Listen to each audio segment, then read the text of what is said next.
құрметті Нұр-Сұлтан қаласының тұрғындары, сіздерді шын жүректен келе жатқан 2021 жылғы сиыр жылымен шын жүректен құттықтаймын. Келе жатқан жылымыз бізге тек жақсылығын, молшылықтарын ала келсін, ауырмаңыздар. Шыршаның ашылғанына өте қуаныштымыз. Осындай балаларымызға карантин кезінде ешқайда бара алмады, я мектепте, я балабақшада ешқандай нелер болмады да, осы елкаға келіп шыршаның ашылуына өте қуанып, қуанышты жағдайда тұрмыз. Қазақстандағы коронавирус жойылсын, және аман, еліміз аман, жұртымыз тыныш болсын. Сегодня поздравляем всем мирные жители Казахстана с Новым годом всех жителей.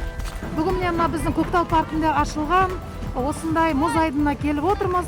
Оған осындай балаларға үлкен мерекелік көңіл күй ұйымдастырып берген Сарыарқа ауданы әкімшілігіне алғысымыз өте шексіз.